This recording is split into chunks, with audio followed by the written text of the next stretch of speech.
Salam pemirsa, perang Rusia-Ukraina telah membebani anggaran kedua negara hingga hampir runtuh, namun pertempuran tetap berlangsung sengit.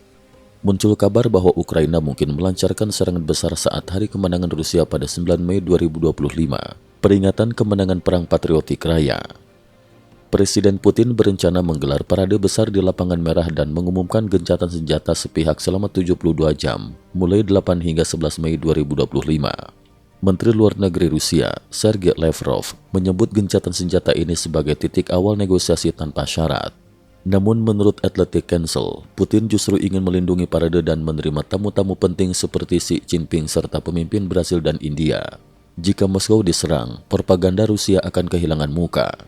Presiden Ukraina, Volodymyr Zelensky, menolak usulan gencatan senjata. Bahkan media Ukraina menyebut parade tersebut bisa menjadi target rudal jarak jauh karena akan dihadiri puluhan ribu tentara, target militer yang sah.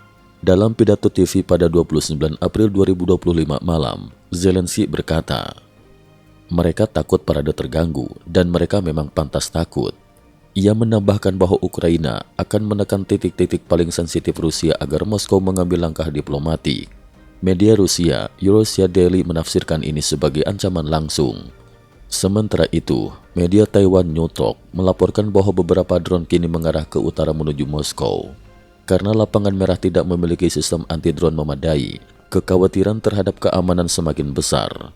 Video di media sosial juga menunjukkan konvoi tank menuju Moskow. Tuduhan serius terhadap NATO dan kesiapan Rusia. Sekretaris Dewan Keamanan Rusia dan orang kepercayaan Putin, Nikolai Patrushev, mengklaim bahwa NATO tengah melatih pasukan untuk menyerang wilayah dari Vilnius hingga Odessa, bahkan 2 kali berencana merebut Kaliningrad. Wilayah ini adalah enklav Rusia yang dikelilingi oleh negara-negara NATO seperti Polandia dan Lituania. Patrushev, yang juga disebut sebagai calon pengganti Putin, menyampaikan tuduhan ini saat Trump tengah mendorong perdamaian. Tuduhan ini bisa menjadi alasan Rusia jika negosiasi gagal, sehingga mereka dapat menyalahkan NATO atas pecahnya perundingan. Namun perang ini telah sangat membebani keuangan kedua negara. Ukraina mengalokasikan hampir seluruh pendapatan negara untuk anggaran militer, yang mencapai 64,7 miliar US dollar tahun 2024. Anggaran non-militer hanya bisa dipenuhi melalui bantuan asing. Sementara itu, Rusia telah menghabiskan setengah dari dana kekayaan negaranya, sekitar 106 miliar dolar, hanya untuk membayar gaji tentara. Jika konflik berlanjut, Rusia bisa menghadapi krisis keuangan pada 2025. Beijing diam-diam hapus tarif impor produksi AS.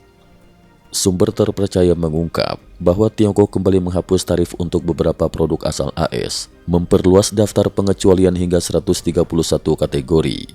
Langkah ini diambil demi meredakan tekanan industri petrokimia dalam mengimpor etilen dari AS yang sebelumnya dikenakan tarif hingga 125%. Tiongkok diketahui mengimpor hampir separuh ekspor etilen AS. Karena Tiongkok merupakan produsen plastik terbesar di dunia, larangan atau tarif tinggi justru merugikan dirinya sendiri, maka tarif tersebut diam-diam dibatalkan. Sebelumnya, tarif untuk produksi AS seperti obat-obatan, microchip, dan mesin pesawat juga telah dihapus. Semua dilakukan tanpa pengumuman resmi untuk menjaga citra keras terhadap AS. Tiongkok tampaknya salah langkah karena berharap dapat bernegosiasi seperti dengan Kanada atau Meksiko. Namun Trump langsung menaikkan tarif hingga 145% tanpa membuka ruang dialog. Akibatnya, Beijing kini harus diam-diam melakukan penyesuaian karena memang sangat tergantung pada produk-produk AS seperti chip dan teknologi lainnya. AS peringatkan akan mundur dari peran mediator. Pada 29 April 2025, Menteri Luar Negeri AS Marco Rubio menyatakan bahwa Rusia dan Ukraina harus segera menyusun rincian akhir untuk mengakhiri perang. Jika tidak, AS akan menarik diri sebagai mediator. Juru bicara Gedung Putih, Karoline Leavitt, menyampaikan bahwa Trump semakin kecewa terhadap Putin dan Zelensky karena tak kunjung mencapai kesepakatan. Trump menuntut gencatan senjata permanen bukan hanya 3 hari. Menurut analis militer Su Chu-yun, jika tidak ada kemajuan dalam seminggu ke depan, AS kemungkinan besar benar-benar akan mundur. Su menambahkan bahwa gencatan senjata sementara selama 1 atau 2 bulan masih mungkin.